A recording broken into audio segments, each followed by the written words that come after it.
दोस्तों, आज पेश है राज कॉमिक्स की भयानक बदला। ये कवर चित्र है दोस्तों।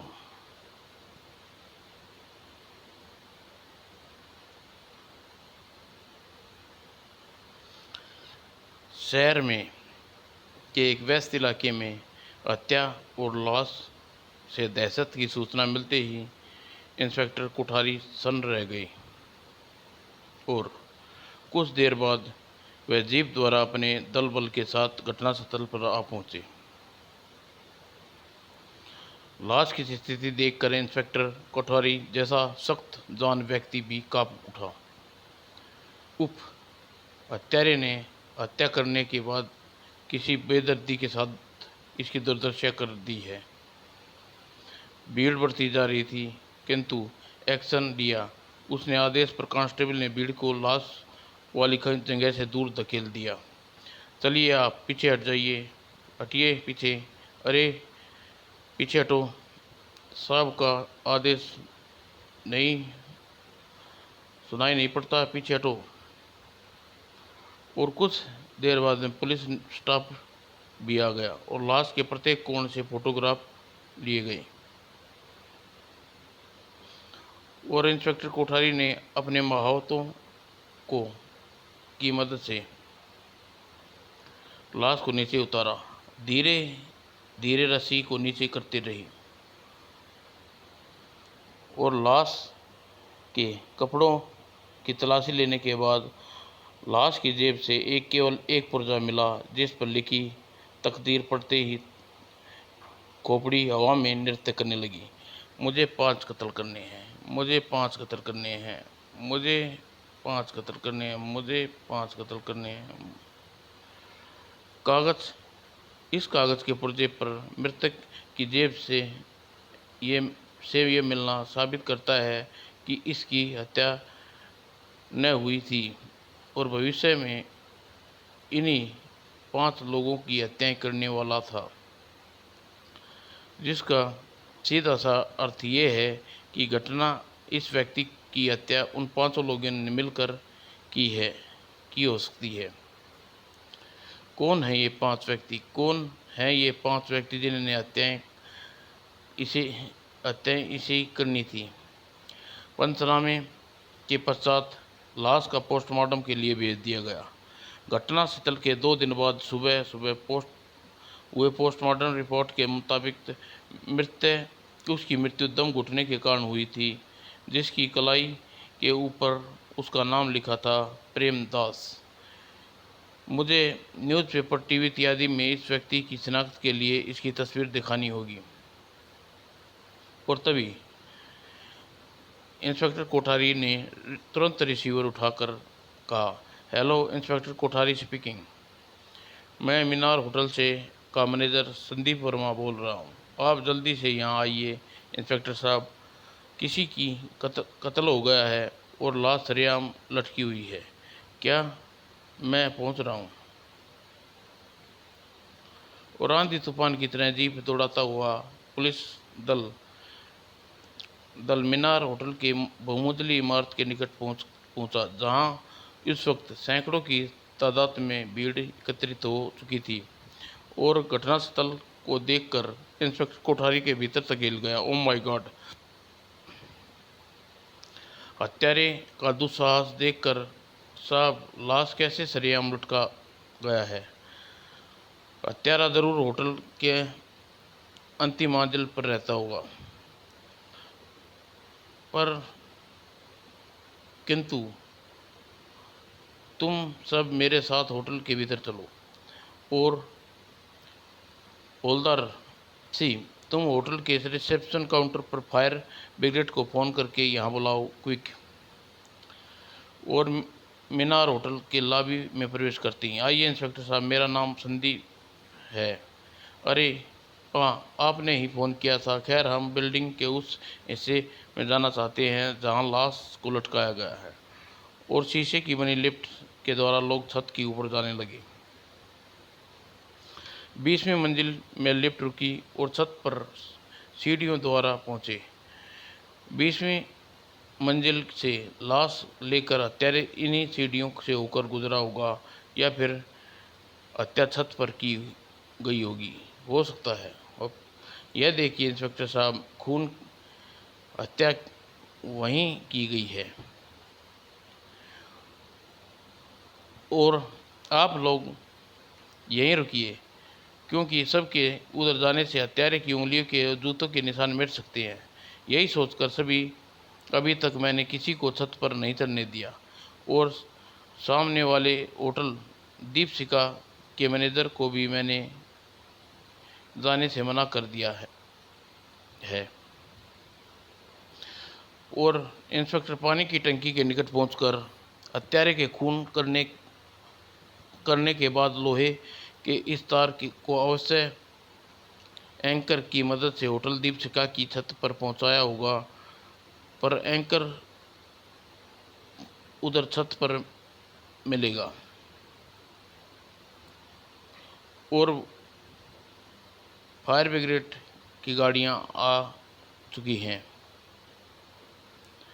और हवलदार रामदीन, तुम नीचे जाओ और फायर ब्रिगेड की लाश को उतारने को कहो। Yes sir. और फायर ब्रिगेड द्वारा लाश नीचे उतारने की कार्रवाई आरंभ हुई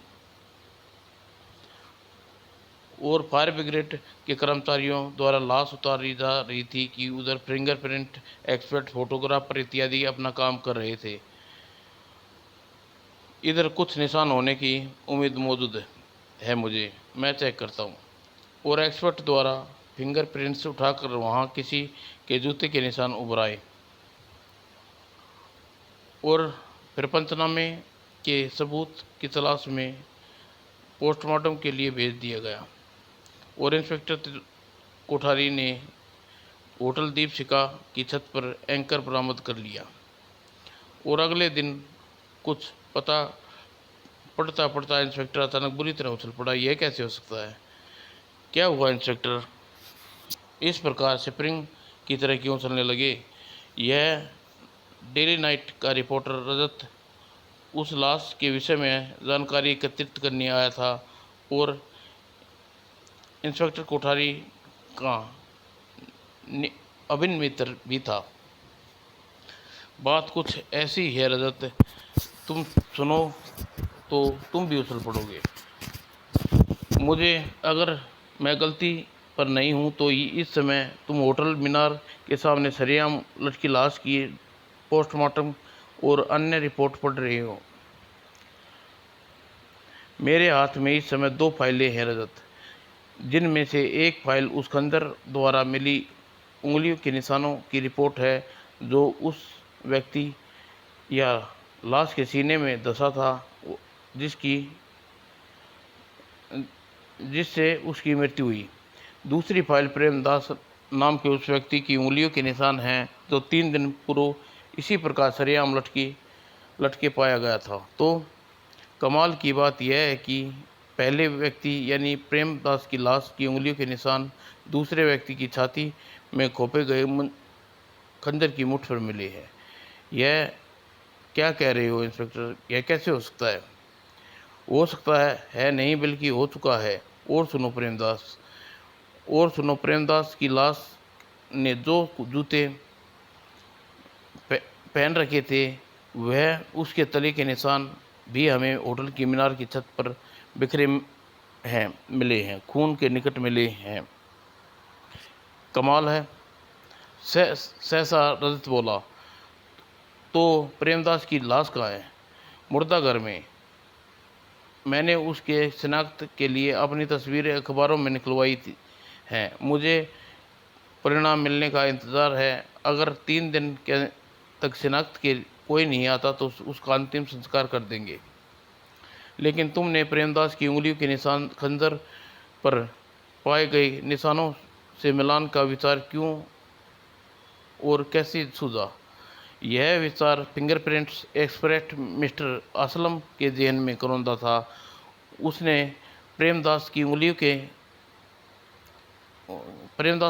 उंगलियों के छापे हमारे पास भेजे थे और उस दिन के बाद जैसे ही वह छापे पुन खंजर पर मिली तो उसने दोनों निशानों का मिलान कर ली एक पाया।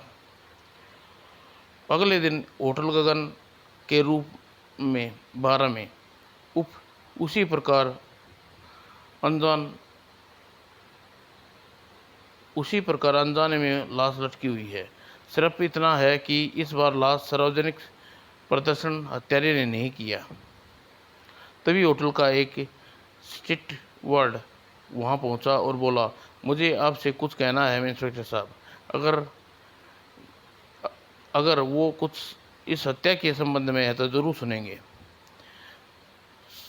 स्टीवर्ड ने बताया, जब मैं कमरा नंबर 10 में चाय सर्व कर रहा था तो मैंने इस कमरे में साहब घबराए हुए बाहर निकलते देखा। ओह, होटल का एंट्री एडजस्ट में दर्ज उसका नाम देखना होगा, उसका पता। फिर पहुंचकर, you are under arrest mister Sudhir. मेरा कसूर, होटल में गगन में आपके कमरे में एक लाश मिली है, आपका सामान। यह सुनते ही सुधीर चौंक पड़ा।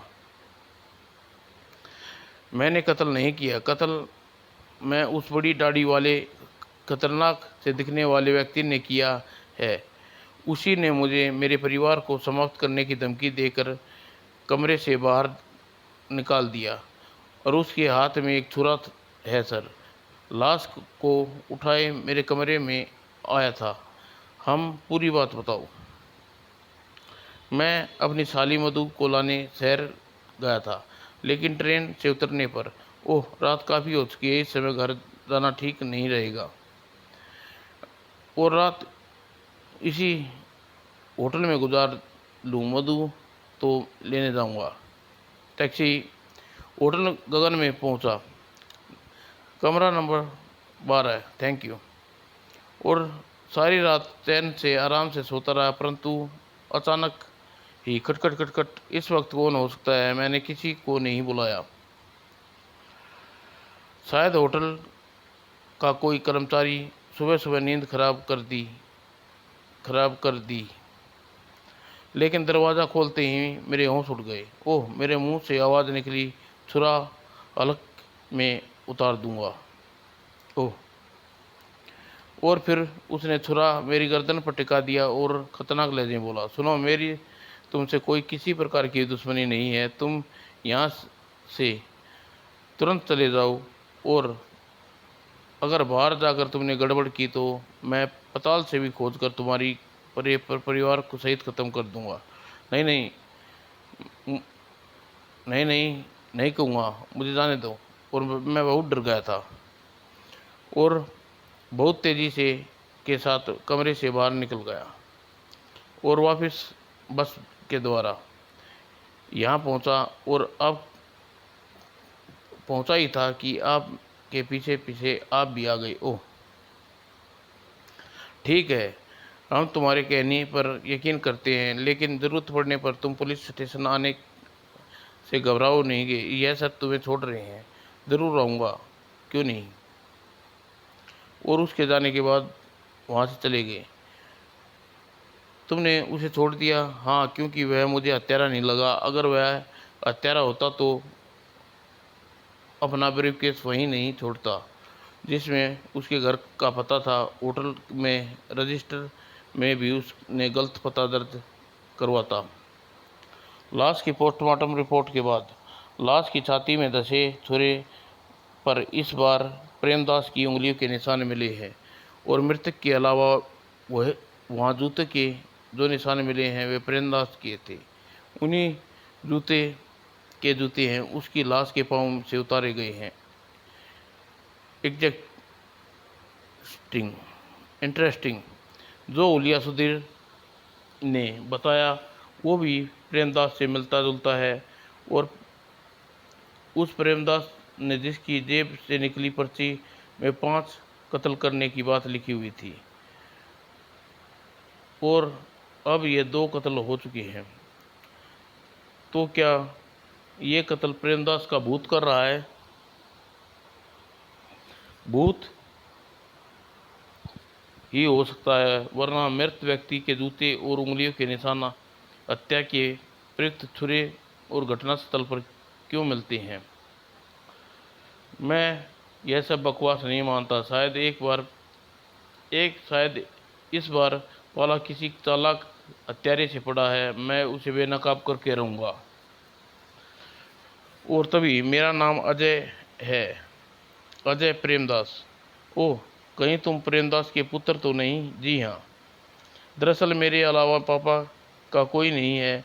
और आज बेंगलोर से लौटने पर जब मैंने न्यूज़पेपर में आपके पापा की तस्वीर देखी तो मेरे पापा कहाँ हैं इंस्पेक्टर साहब? अगर दाढ़ी लगा दी जाए तो इसकी शक्ल हूबहू प्रेमदास से मिलती है।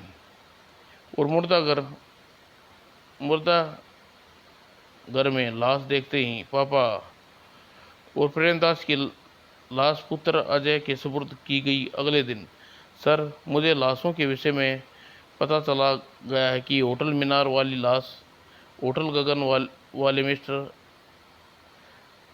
खंडेवाल की है।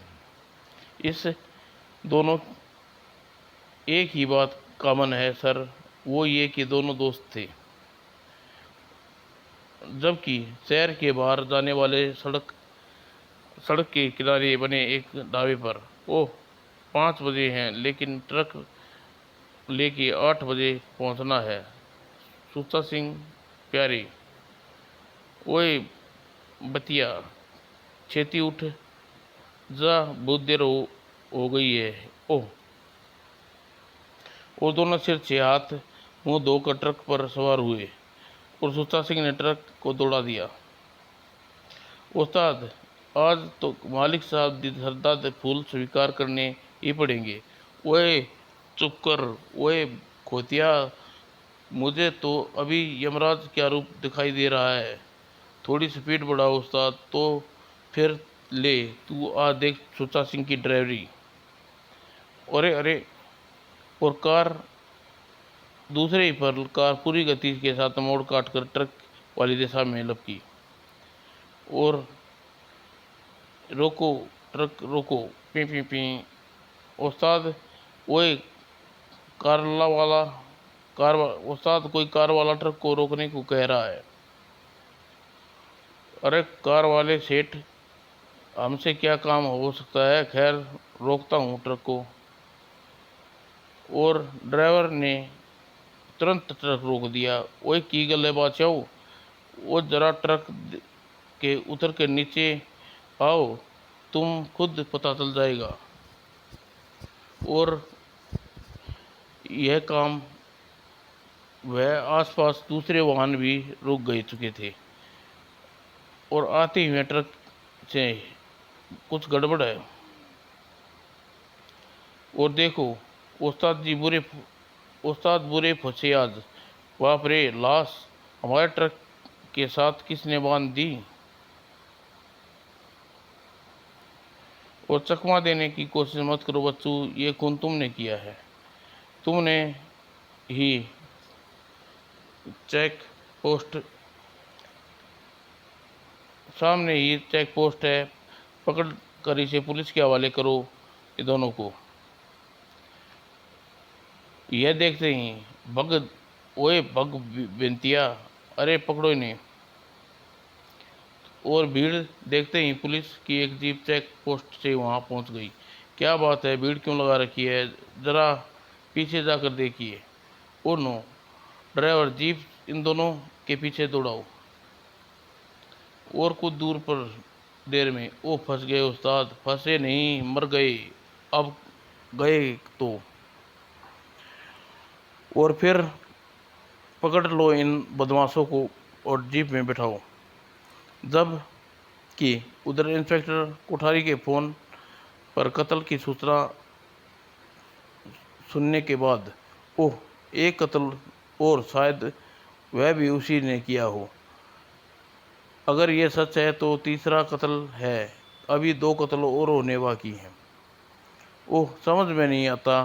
कातिल होने का शक उस पर किया जा रहा है जिसकी लाश अजय प्रेमदास के सुपुर्द कर दी है। अब किसे कत्ल अब किसे कातिल समझे, किसी और को कातिल समझते हैं वो तो ये गुत्थी सुलझ गई होती। प्रेमदास की उंगलियों के और जूतों के निशान घटना स्थल पर कैसे बन गए हैं। और सहसा इंस्पेक्टर ने कुछ याद आया, अगले ही पल उद्देश्य स्वर में फोन नंबर डायल करने लगा। क्या हुआ इंस्पेक्टर, किससे फोन कर रहे हो? अजय, प्रेमदास से।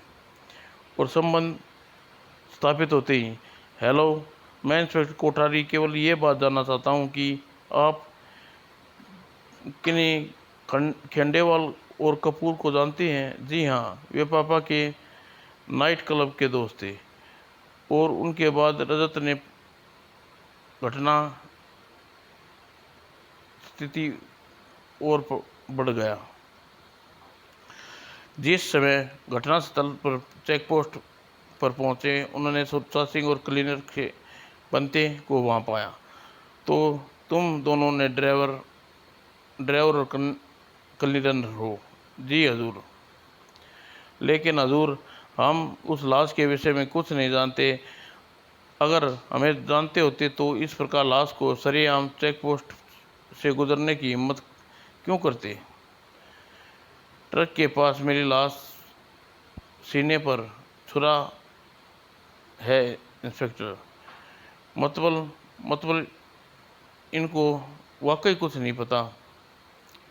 और फिर एक दो सवाल पूछने के बाद, ठीक है, तुम दोनों छोड़ रहा हूँ, ये बेकसूर है, लेकिन तुम्हारा ट्रक अभी पुलिस कार्रवाई तक यहीं रहेगा। कोई बात नहीं जी, हम मालिक से बात कर लेंगे। और 2 घंटे बाद पश्चात लाश पोस्टमार्टम के लिए भेज दी गई। भेजने के बाद ट्रक से बंधे व्यक्ति का खून भी निस्संदेह उसी हत्यारे ने किया है जो पहले 2 कत्ल कर चुका है। और जहाँ से ट्रक आज चला था, वहाँ कुछ दूर पर अजय प्रेमदास भी रहता है। और वह घटनाएं क्यों करने लगा? वह हत्याएं क्यों नहीं करने लगा? यह मत बोलो कि उसके बाप का कत्ल हुआ है। हो सकता है वह कातिलों को जानता हो, इसलिए अब उनकी हत्या के बदला ले रहा हो। नहीं नहीं, मुझे नहीं लगता कि वह कातिल हो सकता है। हत्याओं के दौरान वह बंगलोर में था और इस बात की पुष्टि तुम कर चुके हो। तो फिर क्या तुम कातिल हो? मैं क्या कह रही हो कोठारी? अच्छा मजाक है। अच्छा यह बताओ कि आज 2 माह पूर्व तुम्हारे पिता सुरेंद्र सिंह की हत्या हुई और लाश की तलाश और किस अवस्था में मिली थी? नाइट क्लब के पास एक निर्माणाधीन इमारत में लटकी हुई। ओह, मगर कहीं तुम इसका संबंध भी तो केस उस केस वह भी नाइट क्लब के आसपास ही था। और मुझे लगता है कि कुछ संबंध हो ही। मगर यह मत भूलो, तुम्हारे पिता की हत्या वाले केस में इंस्पेक्टर मनोज अभी तक सुलझा नहीं पाया है। खैर, अभी हम वापस चल रहे हैं और आज रात को अजय प्रेमदास के घर की तलाशी लेने की चेष्टा करूंगा, तभी कुछ कह सकूंगा। और उसी रात प्रेमदास के बंगले की चारदीवारी चढ़कर साया बाहर निकलने लगा। और अंधेरे में भूत की तरह चलता हुआ साया जैसे ही दीवार के नीचे कूदा, उस पर किसी व्यक्ति ने छलांग लगाई। और पहले साये ने वेद फुर्ती के साथ पलटी खाकर दूसरे साये को जमीन में पटक दिया। लेकिन जैसे ही वह भागने को हुआ, दूसरा साये ने उसकी टांगें पकड़ ली परिणाम स्वरूप। और फिर दूसरा साया पहले साये के सीने में सवार हो गया। लेकिन पहले साये ने बड़ी फुर्ती के साथ संभलने के साथ ही उसे अपने जूते की ठोकर तथा दूसरे साये की कनकटी पर जड़ दी अधराम तराक। और दूसरे साये की आंखें समक्ष लाल पीले तारे नृत्य करने लगे। और वह साया दूसरा कोई और नहीं, इंस्पेक्टर कोठारी था। और फिर वह बंगले में कुछ ही क्षणों में चेतना वापस लौट गई। और जबकि अगले ही कुछ ही क्षणों में उसकी चेतना वापस लौट आई। अरे कहाँ गया हुआ।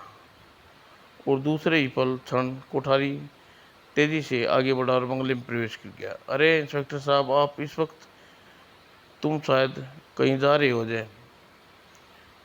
नहीं, बल्कि मैं तो फैक्ट्री से लौट रहा हूँ। पिताजी की मृत्यु के परेशान हूँ, इसलिए जब तक कपड़े भी नहीं उतार पाया। और फिर तुम्हें यह एहसास हो गया कि तुम्हारे घर में निगरानी कर रहा हूँ, और इसलिए पहले रास्ते से नकाब पहन कर निकल रहे थे। और जब मैं तुम्हारी यह कोशिश नाकाम कर दी तो तुरंत मुझसे मिलने आ पहुँचे। क्या मैं पूछ सकता हूँ इस वक्त एकाएक तुम बाहर क्यों निकल आए?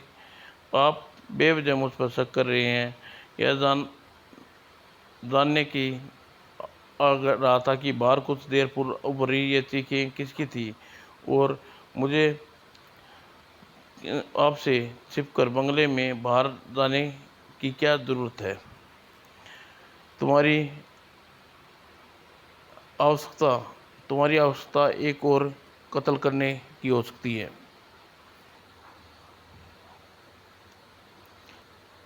क्या यह क्या कह रहे हो आप? मैं किसका कत्ल करने जा रहा हूँ? अपने पापा की हत्यारे का। और अगर मैं ऐसा नहीं करने जा रहा था तो मुझे अपने घर की तलाशी लिए बिना किसी रोक टोक के तुम लेने देंगे, अन्यथा मैं समझूंगा कि आइए शौक से तलाशी ले सकते हैं आप, चलिए। और दोनों बंगले के भीतर पहुंचे। मेरे बंगले में ऐसा कोई क्लू नहीं है। मेरे बंगले में कुल 5 बड़े कमरे हैं, उनमें एक एक इंच तलाशी ले सकते हैं लेकिन इस बीच तुम मेरे साथ रहोगे। और इंस्पेक्टर ने तलाशी लेने लगा। अगर कहीं हत्यारे का चाकू और जूते मुझे यहीं मिलेंगे। और फिर दूसरे कमरे में अलमारी में तलाशी लेते ही इंस्पेक्टर उछल पड़ा। ओ नो, ठीक वैसा ही चाकू जैसा पहले मिले तीनों सीने में था। और चाकू बिना छेड़छाड़ अलमारी में बंद उसने चाकू बिना छेड़े अलमारी को बंद कर दिया। इसका मतलब जूते भी यहीं कहीं होंगे। और फिर यह रहे जूते, इसका मतलब घटनास्थल से मिले निशानों जैसा ही है। और फिर उसने तलाशी जारी रखने का भी अन्याय किया और अंत में बोला, मुझे माफ़ करना अजय प्रेमदास, मैंने खामखा ही आप पर शक किया। I am sorry. मैं तो पहले ही कह रहा था मगर आप नहीं माने। और फिर रात यूं ही गुजर गई। और सुबह, आओ रजत बैठो, हत्यारे का कुछ पता चल रहा है? तभी टेलीफोन की घंटी बज उठी। ओह नो, ठीक है मैं पहुंच रहा हूँ। क्या हुआ कोठारी? कहीं फिर से कोई कत्ल हो गया है, लेकिन बिहार रेलवे स्टेशन पुल के नीचे गुजर रही ड्राई वोल्टेज कल्वेयर पर किसी ने चाकू मारकर फेंक दिया गया है। और कुछ देर बाद ही विक्टर बिहार में रेलवे स्टेशन पुल के पास पहुंचे। कहीं यह हत्या भी उसी हत्यारे ने तो नहीं की? हो सकता है, वरना चाकू मारने के बाद उसे तारों पर फेंकने की क्या दुस्साहस करना अगर किसी के बस का काम नहीं हो सकता।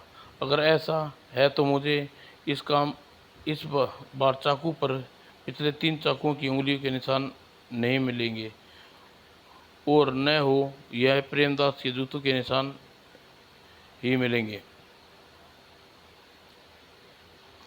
और यह तुमने किस आधार पर कहा? है कोई आधार? अब यह यहाँ का बाकी काम इंस्पेक्टर मनोज संभालेगा और हम मिस्टर प्रेमनाथ के बंगले पर जा रहे हैं। और अजय प्रेमनाथ के बंगले पर ही मिल गया। You are under arrest mister Ajay. क्या क्या मतलब है? बदतमीजी है इंस्पेक्टर, अभी पता चल जाएगा। यह देखो रजत, यह है प्रेमदास का छाप वाला चाकू, जिसे प्रेमदास की उंगलियों के निशान हैं चाकू पर। और आज होने वाले कत्ल का अंतिम कत्ल। क्या इसलिए आप चौथे कत्ल? क्या लेकिन आज तो चौथा कत्ल हुआ है और प्रेमदास की जेब में मिले पुर्जे के अनुसार 5 कत्ल होने चाहिए। यानी कि चालाकी से खुद 5वां कत्ल खुद प्रेमदास का हुआ है। क्या मतलब? मेरी कुछ समझ में नहीं आ रहा। भला मैं प्रेमदास यानी अपने बाप का कत्ल क्यों करने लगा? मैंने कोई कत्ल नहीं किया। प्रत्येक हत्या यही कहता है।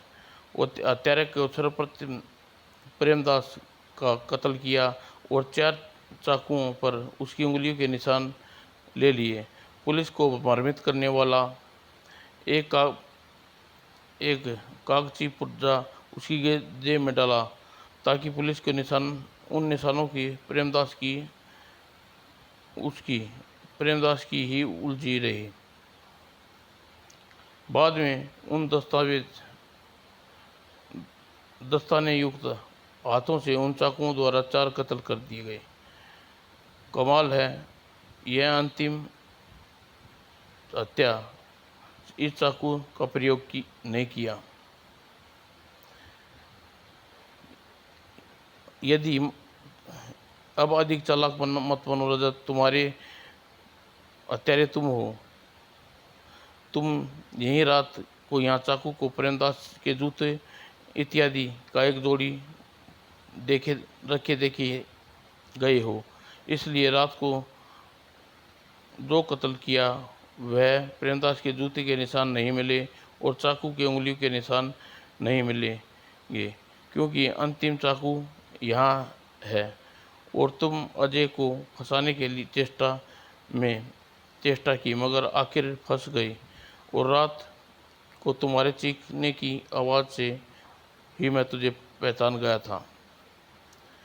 तभी इंस्पेक्टर ने अपना वाक्य पूरा भी नहीं किया कि रजत ने उस पर टूट पड़ा।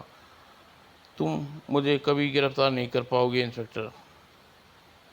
लेकिन उसी क्षण अजय ने रजत पर टूट पड़ा। हत्यारे, तूने मेरे पिताजी की हत्या की, मैं तुझे जिंदा नहीं छोड़ूंगा। और ठीक उसी पल इंस्पेक्टर ने रिवॉल्वर रजत की कनपट्टी पर लगा दी। तुम अभी तक इसलिए पकड़े गए तुम अभी तक इसलिए नहीं पकड़े गए क्योंकि तुम मेरी प्रत्येक कार्रवाई की खबर थी। अगर तुमने कोई हरकत की, मैं यह भी नहीं भूलूंगा कि तुम कभी मेरे दोस्त होते थे। और इंस्पेक्टर ने पूछने पर रजत ने बताया, यह सच है कि मेरे पिता सिन्हा साहब उन 5 के दोस्त थे और अक्सर क्लब जाया करते थे। हमारी दोस्ती का यह पहला जाम हम कभी नहीं भूलेंगे। हाँ, चीयर्स। और ऑफिस से लौटते समय उन्हें रिसीव करता हुआ घर ले जाया करता था। अच्छा फ्रेंड्स, कल मिलते हैं। और उस दिन की रात मैं अपने ऑफिस से देर होगी। आज तो पिताजी जा चुके होंगे घर। और मेरा अनुमान ठीक था, लेकिन घर रास्ते में मैं बढ़ा तो अचानक कुछ दूर पहुंचा था कि एक चीखने की आवाज़ सुन पड़ी। अरे, यह तो किसी लड़की की चीखने की आवाज़ है। क्लब के पास कोई इमारत थी, बस मैं उसने निर्माणाधीन इमारत में चीख इसी इमारत से उभरी है। लगता है कोई लड़की विपत्ति में है। और तेजी के साथ मैं उस लड़की की मदद के लिए इमारत में लपका। लेकिन तभी इमारत में प्रवेश कर भी नहीं पाया था कि एक तेज चीख आवाज़ बुरी तरह उलझ गया और उसी क्षण एक तेज धमाके के साथ लड़की फर्श पर आकर गिरी। ओह! और तब मैं उसके निकट पहुंचा तो वह संकेत करती हुई बोली, क्या और दम तोड़ बैठी। न जाने क्या कौन थी अभागिन। और तभी मुझे भागते कदमों की आहट से उछल पड़ा। वो शायद इन्हीं लोगों ने के कारण इस लड़की की निहत्या में त्याग करनी पड़ी, अपनी इज्जत बचाने के लिए। और मुझे कहीं छिप जाना चाहिए। उनके पास हथियारी हथियार हो सकते हैं।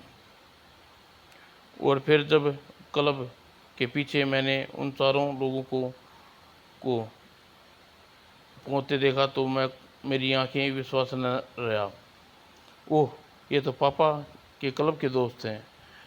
यह मर गई है, अब क्या करें। हम सब को फंसवा दे हम वह हम सबको फंसवा देगा। उसका एक ही बयान हम सबको फांसी के फंदे पर पहुंचा देगा।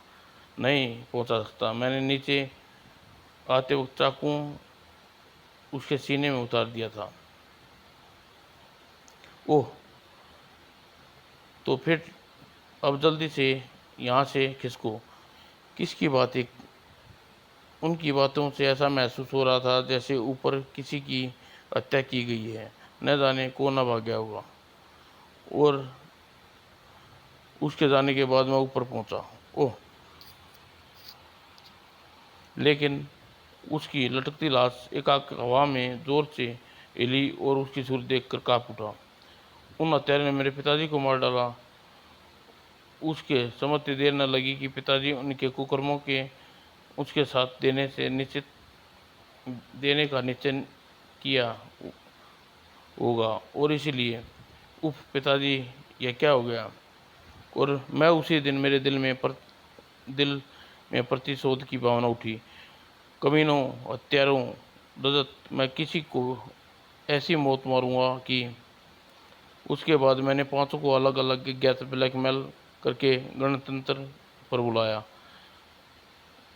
प्रेमदास, मैं जानता हूँ तुम उस रात क्लब में वाली इमारत में क्या हुआ था। मुंह बंद रखने की कीमत और उसकी मनचाहे ढंग से हत्या की।